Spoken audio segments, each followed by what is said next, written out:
This is Hannibal here from the HannibalTV.com.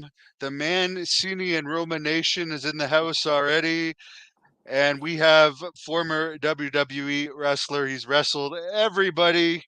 He's a regular member of the Cheap Heat podcast that has the Mario Mancini show that we've played some of those episodes on here. And of course, I've interviewed the man himself, none other than magnificent Mario Mancini. How are you doing today, sir?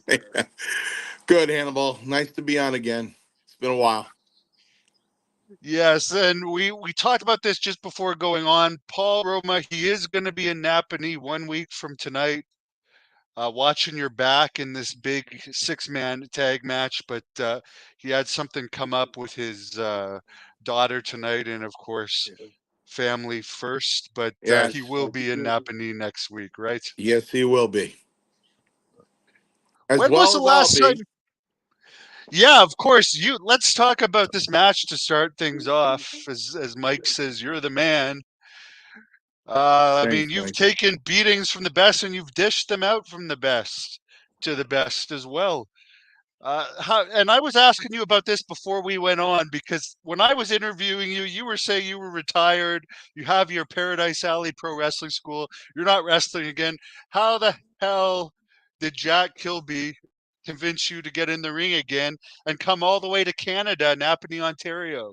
Don't ask me. I mean, listen. Um, I had my last match with Paradise Alley in 2021, I think it was, and I was done, finished through. Uh, but you know, I think it's Canada. If it wasn't Canada, I think I would have turned it down because I haven't been to Canada in over 30 years. You got to remember, I got out of the WWF in '92, so I haven't been to Canada in so long. And it was one of my favorite places to go, and the fans are great there. So I made the agreement, if I can bring a couple of my guys with me from Paradise Alley to be in my corner in a 6-man tag match, I'll do it. So that coupled with going to Canada, I couldn't say no to Jack. So um, here I am, turned 58 yesterday, getting ready to go to Napanee, Ontario. Leave my house at about 8 o'clock in the morning. Get there about 2:30, and greet the fans in Napanee, Ontario. And this is going to be your actual retirement match. Listen, the last match I had was against Flash Waller, and it was a retirement match versus his belt. And I left my boots right in the middle of the ring, which traditionally every wrestler does. It's his last match and retires. Um, you know, but if you ask my ex-wife, which I sent a picture of her, my boots in the middle of the ring that night, and I said, "That's it, I'm done." She went, "Uh-huh, sure." So, so I said I'm done about 15 times. But this really, I mean, the thing about it is when you're a professional wrestler and you're standing at that curtain and you're getting ready to go out there, you're mentally preparing yourself to go out there and give the fans everything you've got, which back in my day was a lot. I had a lot to offer, and it's not so much for me. It's if I can't give the fans what I feel I can give them, there's no sense of me going into the ring. So, but like I said, 6-man tag where I have two other guys that can pick me up, and the fact that it's in Canada, um, I wanted to give this a shot and go to Napanee to see all the fans in Canada again. I really missed it. I enjoyed going there. I've been to Brantford, Ontario. I've been to Hamilton, Ontario. I've been to Toronto. I've been to Montreal. I've been to Quebec. I just miss. I loved going to Canada, and I missed going there. So the opportunity to go there and having two guys in my corner to pick me up in case I need it, then I'm good with it. Did you ever wrestle in Kingston, Ontario? Because Kingston is very close to Napanee and it used to be a WWE stop. I don't recall I ever did. I would have remembered that because just like I remember going to the Cayman Islands and other places, when you tend to remember more about where you went outside the United when you go outside the United States. So I I don't remember I don't remember Kingston. I don't recall if I have. As far as wrestling in Canada, is there any matches that stand out to you that you've had here? One does. I just told the story the other day, not on a podcast though. Um, what sticks out in my mind is that night in Brantford, Ontario, when I looked up at the board and I saw that I was working with Stud, and it was before WrestleMania one, so the $15,000 Body Slam challenge was on and alive and well, and I went over to John, who's just the biggest gentleman, soft spoken guy, and I said, John, we're working together, and he kind of exhaled, and I said, what's wrong? He goes, I'm glad it's you. And I said, why? He goes, my back keeps locking up. My back's in really bad shape. And he said, listen, when I get you up for that backbreaker, you got to get up there by yourself. You got to get up there for me. My back is in bad shape. I said, listen, just I just need that tug for timing. I don't need you to pull me. I just need the tug for timing, and I'll get up there. He said, I really appreciate it. I said, listen, no problem. No problem. It's easy. I'll get right up there for you. Don't sweat it. And he goes, I really appreciate it. And he goes, for that, you're gonna get me up the most. Um, More than anybody has ever gotten me out. And I just kind of laughed and I said, come on. He goes, listen, I'm gonna give you a buckle. I'm gonna come charging, just move. I'll hit it with my chest. When I spin around, just scoop me. And that's what I did. And I got him up to about here, not here, to about here, and the whole place went, whoa, and I just dropped him and grabbed my back. He was too heavy for me, and I started selling my back, and then we went home from there. But we had a pretty good laugh when I came back, and actually, I had a talk with Jesse Ventura um, at the 80s con a couple of years ago. Scott Wilder actually flagged him down on his way in and said, listen, Jesse, Mario Mancini wants to talk to you. It's really important to him. And he said, okay. And he said, come on, Mario, I got him. And I said, listen, all these years I never thank you because I told him about the match with Stud and the $15,000 body slam challenge. And I said, the guy who was announcing with you laughed at me. And he said, what in the world was Mancini trying to do? I said, and you got hot and you said, I'll tell you what he was trying to do. He was trying to body slam John Studd for $15,000. And he got the big man up a lot further than I ever thought he could. And Jesse goes, do you know why I did that? I go, no, I don't. He goes, I'm going to tell you why. Omar Atlas. I go, Omar Atlas. He goes, Omar Atlas, my first professional wrestling match ever. And nobody wins their debut match. No one. So Omar was going over on me, but Omar saw something in me, and he didn't want to. He went against the promoter. So when it was time for the finish, Omar was. I guess he was supposed to wrap it in a small package or something. And Omar was down on the canvas, and Omar said, "Amigo, throw me over the top rope. Amigo, throw me over the top rope."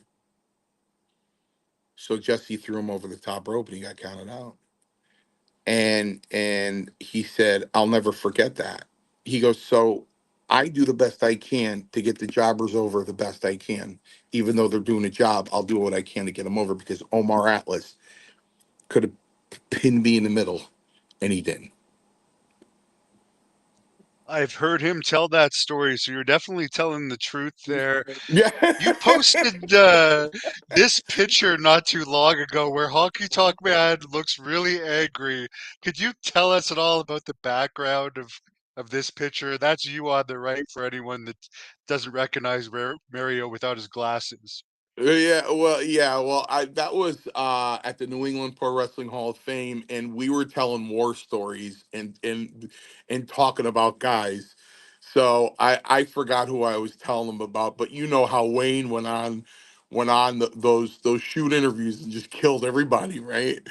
And it was funny because that particular wrestling convention, um, I had when I walked in, he was in the lobby and he had a big smile on his face, and the arms came out. We hugged, and I said, "Brother, I'm laughing my ass off watching you on YouTube. I mean, I'm crying." And he goes, "Man, I had to stop doing them. It was costing me bookings. I was getting too much heat." So we were talking about that and everything, and Scott Wilder had booked them, and they do a rhythm and blues show, not singing or anything, just telling stories and everything. So they were there waiting to go up, and I just was shooting a breeze with Wayne there, and you'll see a clip too on my Facebook of me, near Valentine busting until I can't breathe. That's because Wayne was up on stage, and he was telling a story, and right in the middle of the story he goes, "You don't do that." He goes, "You understand that, Mancini? That's why Dr. D broke your nose, man. Just don't do that. That's why he broke your nose." So um I'm pretty close to those guys, Honky Tonk and Valentine and Demolition and Santana and, yeah, Atlas and those, just my generation. We never really hear any behind the scenes stories about Demolition. I know they are very professional, and I mean they had all that extreme longevity on the independents, and they both had good runs as various characters in the major leagues. Do you have anything from behind the scenes you could share about Demolition? I talked to Barry and Billy, and I love those guys, and I hope they love me. Every time they see me, they get the biggest smile on their face.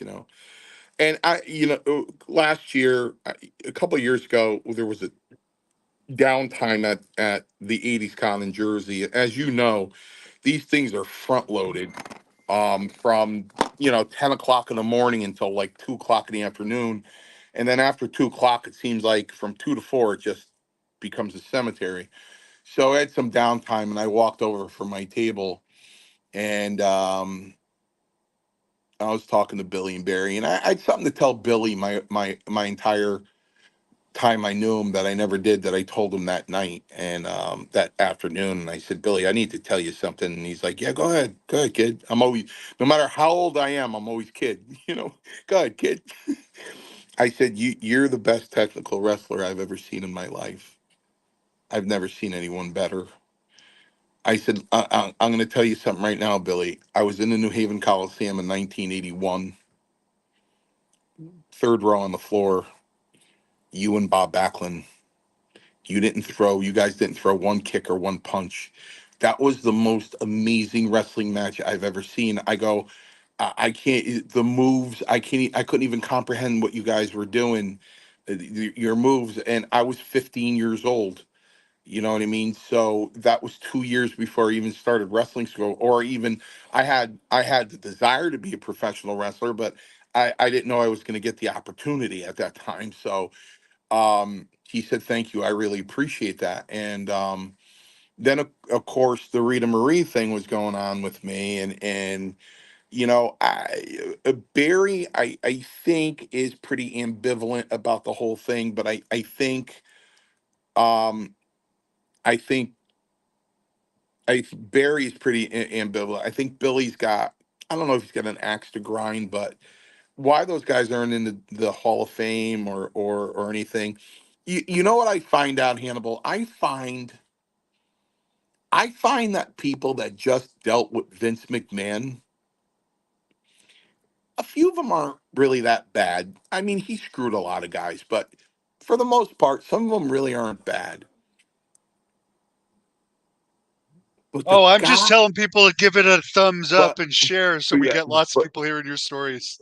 but the guys who worked for Vince Senior, then Vince Junior, they seem to know the difference, and then they have an axe to grind. And Billy worked for Vince Senior first, of course, then Vince Junior. But Bill Eadie he's an absolute legend in this business. One of the best wrestlers that ever entered that ring in wrestling history. I mean, he really, not only did he have the size and the strength, the athletic ability, and the mechanics of a scientific professional wrestler, which meant everything to us back then. Being a that was the goal of your reputation. You ask any wrestler from the 70s and 80s, that was the goal of your reputation, is to be the best scientific wrestler that you could possibly be. The best scientific wrestler, which is shitting out the window today.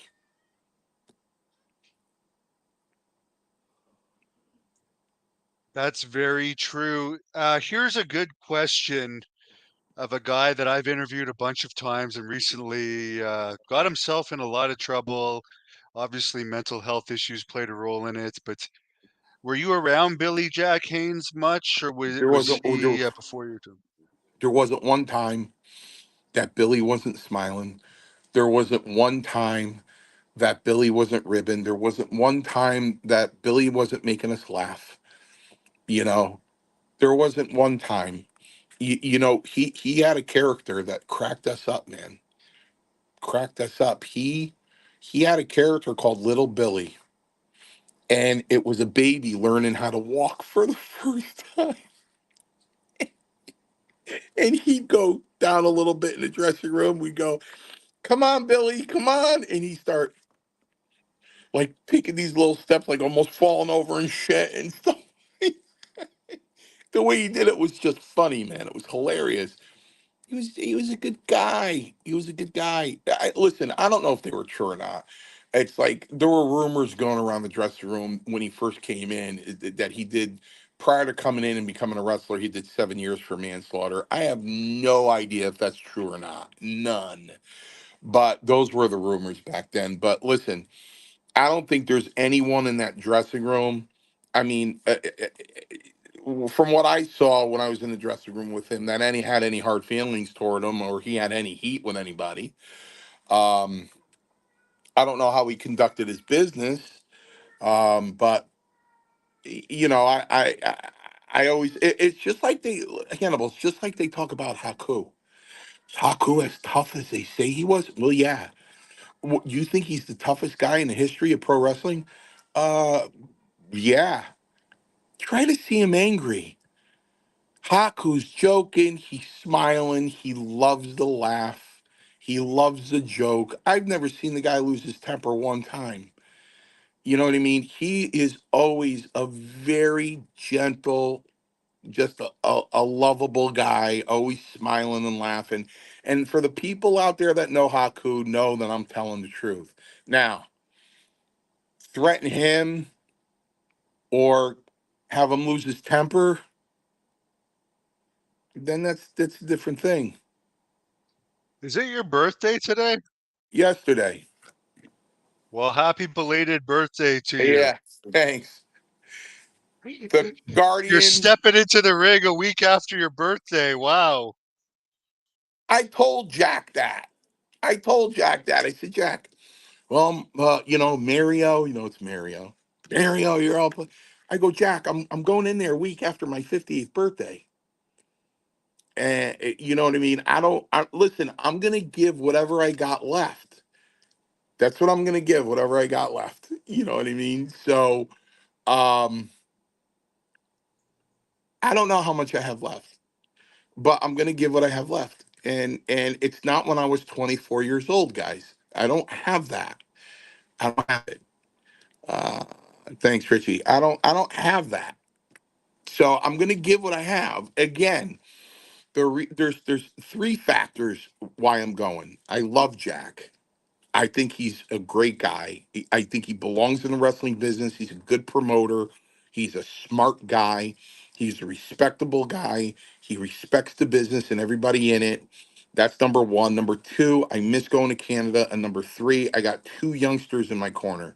So, you know what? You know, hello, Norway. So I'm going to give what I have left. It's hard to say no to Jack. um because he's such a he's such a gentleman. He's a good guy, man. So I'll go. I want to go and see the people of Canada, and of course Roma and I are so close. It's like for the past 2 years it's almost like we don't do anything in the wrestling business unless we're package deals. You get me, you get Roma, you get Roma, you get me. So Well, I know the um fans are excited to see both of you. I know Roma's probably been to that area before with WWE, but it's been a oh long yeah, time. definitely. Yeah, Somebody Rick, wants to know listen. about Corporal Kirshner. Listen, Corporal Kirshner, may he rest in peace. Nice kid. I was so happy for him because if you go back, he was a jobber like me. Every week, he had a long beard, he had long hair, and he was a jobber. And you know what? You got to push. So he shaved, cut his hair. They cut some promos for a few weeks that Sergeant Slaughter had him in boot camp, and he got a good spot. And he went over. Nice kid, nice guy. I was happy for him. You know. We're losing Mario, but I'm sure we're going to get him back. And I'm going to ask this question about the Cops Coliseum. If you live in Ottawa or Toronto, it's only a 2-hour drive to Napanee for his retirement match next Saturday night as he's logging on, but he'll be back. And he's bringing Paul Roma with him as backup next Saturday night in Napanee, Ontario. No, Mario is not drunk 100%. He's going to be right back on. I don't know. Oh, is he trying to beg? I don't know, but yeah, guys, come on out to that event. I'm going to be wrestling for the first time in almost 2 years. Mario is going to be right back on to continue talking about this match and answer some of your questions. Mario might watch this when he rewatches it. Sam says happy birthday. It's interesting that he said Corporal Kirshner was a nice guy because Mick Foley actually bashes Kirshner in his book. Here's the birthday boy back. Yeah. No, you're not drunk, by the way. Someone asked if you were drunk. No, the problem is that I'm not on my laptop. I'm on my phone, and when my phone rings, it knocks off the StreamYard. Uh, You got a no, question about I don't. Hamilton Cops Coliseum. Yeah, yeah, Hamilton, Ontario. I wrestled a few people there. One that stands out is Dr. D. That's on YouTube from Hamilton, Ontario. There was a guy that my friend John Paz interviewed, AJ Petrucci, and he said that he confronted Dr. D after that on your behalf. Is that true? Well, you got to remember something. I started Passerello's Quest Wrestling School in October of 1983. When I walked in there, it was me, Dave Barbie, AJ Petrucci, and Seth Cohen. So Seth stayed for a cup of coffee because he was like 6'8", and he was bigger than the guys he was putting over, and he had no politics. So he didn't stay that long. But myself, Dave Barbie, and AJ Petrucci did. And when you start off with somebody in ground zero in a wrestling school like that, you create a bond that's still strong today. Dave Barbie has gotten cranky and disappeared, but AJ and Seth and I are still very close. AJ made it up from Pennsylvania, from the Poconos there when I got inducted into the Hall of Fame in New England in 2014. And we're very close. And I was only 17 when I got to wrestling school. When Schultz broke my nose, I just turned 18, obviously June 21st of '84, and he broke my nose on August 9th. So, um, the guys were upset because I was their little brother. You got to remember when AJ, I think Seth was 24, I was 17. Both AJ and Dave were, I think, in their very early 30s. So I was like their little brother. So when AJ saw him in the dressing room, he went up to him and said, "What the hell, man? You broke his nose." But I guarantee everybody today, along with AJ, as I was on the phone with David for about an hour this past week, that there's a lot of love there, a lot of respect, and I love David Schultz. I love him to death, and he loves me. So he calls me from those backwoods of Tennessee, and we shoot the shit for a little bit, and I love listening to him talk. Oh, now listen, boy, he's I do a lot of podcasts, as you know, and a lot of people like to ask me who is true to themselves on and off camera, who is really like the same person, and of course, a lot of people say Randy Savage, but it truly is Dr. D. What you saw in those promos, man, Oh, I've met him. I've interviewed him twice and I've hung out with him. yeah, So yeah. I know what he's like. I gotta ask you, since Paul Roma isn't here, I mean, I've seen you talk about it on other interviews, and Paul talked about it on News Nation that Pat Patterson allegedly made advances to his partner Jim Powers at one point. Is there any truth to that, or do you know anything about that situation? Well, there has to be, Hannibal, because a couple of months ago at the '80s con, um, you know, Scott Wilder brought Jim Powers in, and it was the first time in years that the Young Stallions were together, and we were out to dinner, and that's all we did was rib them about Matt Patterson. They used to say you don't have to do anything; all you have to do is lay back and let them play with it for a while. Um, Patterson wanted Jimmy Powers in the worst way, man, and he just, God bless him. He's a man, and he had character, and he had pride, and he had confidence in his body, which he should have, in his wrestling ability, and felt that that was against his morals and his values, like a lot of us did, and didn't give in to that. So, but Patterson was, Hannibal, just think of the one girl, one woman in your life that you were most attracted to or whatever, or would toss and turn at night, having a hard time falling asleep just thinking about her. And that's how Patterson thought about Powers. There's a lot of pressure. Very, yeah, I can only imagine in those days, and there's a lot of stories from a lot of people about those days. Yeah. Roma was also a very good-looking guy. He still is. I got a story Is about that. he? Yeah, was he okay?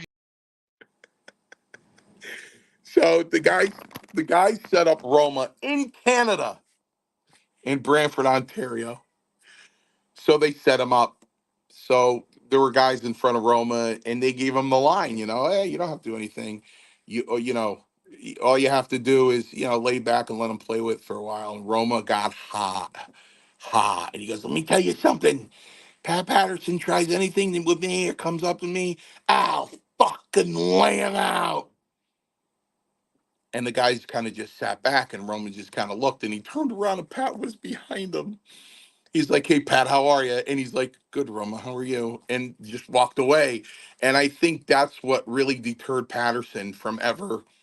Um, Thanks, Charles. That's what deterred Patterson from ever even thinking about Roma, because he didn't want to get his ass kicked. You got to Yeah, remember something. Roma, listen, you could put $1 million in front of Roma, $2 million in front of him. You can say you're going to give him $50 million to be a lead person in a movie. If something questions his morals, his character, or his right or wrong, he will forego all of it and tell you that he will rip your spine right out of your back. I mean, when he had his final meeting with Vince McMahon, it got heated. It got heated to the point where Vince stood up and he goes, "You better sit back down before I knock you down." And he said that knowing saying that would be his last day there, and it was. But Roman didn't care because he was screwing over his best friend. He was screwing over his brother, and basically that meeting was about why are you separating Ray and I, and why is he doing jobs and I'm going over? And Vince said, "Well, we might have different plans for you." He goes, "No, no. What about Ray? What about Ray?" And he goes, "Well," and that's how it got heated because they split him up. So, Roma's going to listen. I've been in situations with Roma. I was with a woman. Roma had got a hold of me and said, "Listen, I need more tickets to the show, man. All my tickets are gone." And I said, "Okay, meet me at the Dunkin' Donuts on Washington Ave." And I was with my girlfriend at the time. And sitting on an outside table at Washington Avenue was her ex boyfriend that used to beat her. So I met Roma in the back and I go, her ex boyfriend's in the front there at an outside table. He used to beat the shit out of her. He goes, "I think I want a coffee." So we walk up to the Dunkin' Donuts, and unfortunately, the drive-through was open, but the indoor was closed. So he tugs at the door, and it won't open. But he looks over at the guy sitting at the table, her ex-boyfriend, looks right at me, goes, "This guy," and a guy staring at him, and Roma goes, "This guy's a minute steak," and the guy just went, he wouldn't look at him. So if you're Roma's family, which I am, or you try to go against the military, God, those two big things right there, especially the military. He'll voice his opinion. He doesn't care, and he doesn't care what he loses to stand up for what he believes in. That's who Roma is. So, How much could he bench? A bunch of people are questioning it. um, I I I saw Roma. I saw Roma bench 550 for 5 reps once. I seen him deadlift 650. I mean, he repped it once. He picked it up and put it down. It looked like he could have got 10 reps out of it. That's pretty impressive. Yeah, man, Roma was strong. Listen, here's my deal. Here's my deal. If you're gonna power slam me off the ropes, you better be there because I'm going with or without you. That's what I would tell DiBiase. I would tell anybody that was power slamming. Hey, Mancini, at one point I'm gonna give you a power slam. I go, well, you know what? You better be there because once those arms come out, I'm going. I'm off. I'm gone. So you better be there for the guy because I'm gone. It's a high deal, man. That's what it is. So I go, I'm gone. So you better make sure you're there. Don't worry, Mario. I'll get you. All right. Roma, I'm working house shows at Roma. He goes, "Listen to me. Don't jump. You're going to mess the whole thing up. I got you. Mario, don't jump. You got it, Roma." Throw me against the ropes. I come straight at him. He would scoop me, bring me right over. Boom. No problem. Yeah, and as a wrestler, I know what that's like. The fans might have a hard time understanding that, but we'll kayfabe that. But those power slams can be scary. Yeah. Charlie wants to know if you have any good stories from the Springfield Civic Center. Charlie, I wrestled there a lot, man. I wrestled there a lot in Holyoke, Fall River. Nothing really sticks out in my head. Um, when I was young and dumb, and the last part and single, and I would go around the country. It got so bad that in house shows, like I'd go powder, powder, and they'd throw me out of the ring, and I would be checking out the front row. You know what I mean? And I'd be looking at the other front rows and everything. So there were a few times where I got thrown out, and I'd climb back up on the steel ring barricade and lean my head into the front row at a girl that didn't have a boyfriend with her or anything, looked kind of my age, and I'd go, "Red Roof Inn, room 212," and I go back in the ring. Massachusetts probably has the hardest core wrestling fans in the country. I mean, hardcore. And the men outnumber the women in droves. I mean, they are really hardcore wrestling fans there in the Commonwealth, as well as the Red Sox and everything. So I have no crazy stories about Massachusetts, but I had fun there. The Duke of Dorchester, Rick wants to know about him. Did you have much experience with him? Rick, um, I love the Duke a lot. I still do. I hope he's doing well, Pete. Um, Kind of a sweet story. I was in the Boston Garden, and Pete was going overseas to the Middle East, and they needed a match to send over there, and they wanted a match that night. So I was asked if I can go out there and put them over, and I was so happy to do it.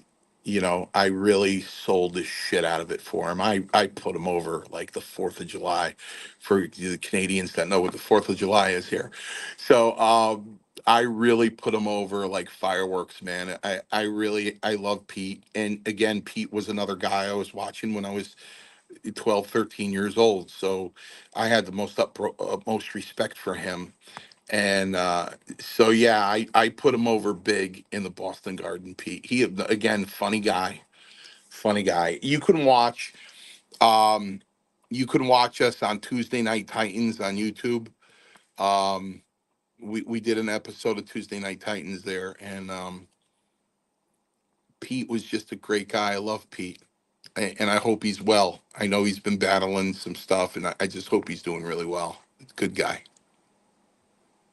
Someone wants to know how much the enhancement talent got paid. I bet it may have varied from place to place. Anywhere from 250 to 450 a match. Of course, that's not doing too badly in 1984 when you're 18 and if you can get 5 nights in that week, right? I will tell you my highest week in the business was it was a fluke. They were all house shows and it was a fluke. I worked the Garden, the Hartford Civic Center, and I think it was the Boston Garden in 1 week, or it might have been Maine, it might have been Portland in 1 week, and I made 3,300 in 1 week. That was the highest week I ever had in pro wrestling. In the WWF was 3,300 bucks. They were called first towns. Those were the towns that Hogan's in. So um, Vince was running 4 towns a night until the Iron Sheik and Duggan got caught in the car. Well, wrestling kind of lost its flair a little bit there, but he was running 4 towns a night. So I was usually in the third or fourth town. Sometimes I get in a second town, which was nice. Um, but every now and then, man, I'd get a first town, and that would be nice. That would be 650, 750. Good stuff. Yeah. Well, I wasn't on salary. There were very few guys on salary. The only guys I know that were on salary were like Savage, and I think Herc's salary was like 7,000 a week. Um, Randy's I heard was like 12, 14. Um, I'm sure a lot of other guys were on weekly salaries, but a lot of guys weren't. So I gotta ask you, it just came out a couple weeks ago. WWE's lowest pay for main roster used to be 250. Now it's 350. They're lucky if they wrestle twice a week these days. AEW is paying, I hear, a minimum 150, and a lot of these guys are just sitting at home collecting paychecks. And now a lot of these wrestlers haven't even paid any dues. I know it's a different time and stuff, but does it kind of bug you at all, the amount of money these people are making these days compared hey, to how hard, like you talk? Yeah. Hannibal, this is going to be the most ridiculous explanation on why it doesn't bother me. that you've ever heard in your life in the history of Hannibal TV. When we worked, if you didn't work, you didn't get paid. And that's if you were a big name. Even you weren't, the contracts were not guaranteed. You didn't work, you didn't get paid, period. Got, you know, Hannibal, you heard the stories. Kurt Hennig got hurt. He was paying Lloyd's of London for an insurance policy, like 5,000 a month. And when he got hurt, they paid him. We had no benefits. There was no disability. There was nothing. You didn't get work. You didn't work. You didn't get paid. These days, these guys do. Do I feel bad about it? No. And I'm going to give you the most ridiculous explanation why. Joe DiMaggio, Mickey Mantle, Reggie Jackson, Thurman Munson. Thurman Munson was the highest paid Yankee before Reggie came at 800,000 a year. How much money, you know, would Mickey Mantle make now at 20 years old? Now, 80 million a year. 80 mil. Juan Soto is looking for a $600 million contract. These baseball players were a lot talented than a lot of them making this big money today, and a lot of them are still alive. You know, um, just thinking of a guy like Lou Piniella, guys like Mickey Rivers, Greg Nettles. I'm naming Yankees because I'm a Yankee fan. Pete Rose, Johnny Bench, the greatest catcher that ever played the game. How much were these guys worth on today's dollar? Don't you think they're sitting there going, man, I didn't get paid that kind of money, man. Wow. And I'm a better baseball player than they are. Wow, I didn't get that money. Nowhere near it. So, you know what? There's a lot of people in this world that back in the day were in their era, and today's day is, you know, there's a guy sitting at home right now in a retirement apartment going, why didn't I hold on to my house for another 5 years? I sold it 5 years ago for 250,000. I probably could have got 490 for it in today's market. You know, everybody misses the payday somewhere, brother. Yeah, Uh, it's crazy. Would you ever have imagined it would have got this high? Because 15 years ago, when I was like at my beginning and could have made it, there was only WWE and like there was no competition. And now the top guys are making 4 million. Guys like Lesnar are making like 12 million. It's crazy. I hear Moxley might even be making six. well, I was talking to somebody the other day about Max, and I'm like, geez, can't Max give you a hand? You know, can he help you get in MJF? And he's like, he doesn't care. He's making 1 million a year. I go, they're paying him 1 million? Yeah, yeah. AEW's paying him 1 million. I'm like, He what? just re-signed and got a tattoo of AEW, so I'm sure it's even more than that now.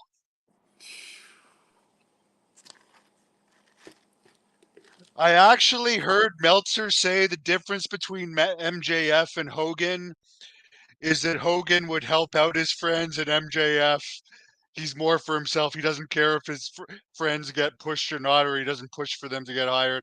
I mean, to each their own. I'm not saying that's good or bad, but Hogan seemed to take care of his buddies a lot. And that's what I say about Hogan when they people ask me how he was. He had a lot of pressure on him because he had a lot of people to pay back.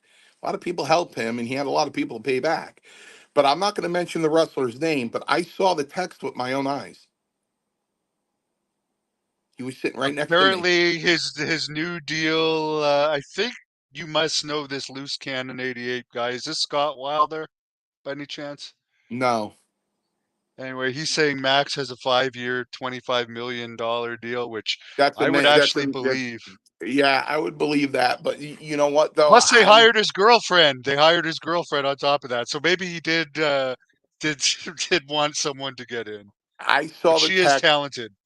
I saw the text with my own eyes, and it was left off that, hey, if you need me, Don't feel weird, man. Get in touch with me. Okay. Well, we were sitting there talking, and he goes, "You know what, Mario? I'm going to do it." And he did. And he was asking him questions, obvious questions about getting in and everything. And he was kind of aloof. And he had said back, this wrestler had said back to them, he goes, "You know, Max, you told me to get a hold of you if I wanted to and don't feel weird about it. And you're making me feel weird." That was it. Well, I have a funny comment to make on a different subject. Your opponent, we were going to surprise you and he was going to chime in on this, but he can't figure out StreamYard. So Ian Hodge or Richie Hodge is asking, who is your opponent? Is it Steve McNugget? Dude can't cut a promo. Well, he literally can't cut a promo because he can't figure out StreamYard, which is you click a link. So so who is your Wow. opponent, Mario? Wow. You were gonna Pearl Harbor me, Hannibal, with this guy? That's what you were gonna do to me? You wouldn't mind that, would you?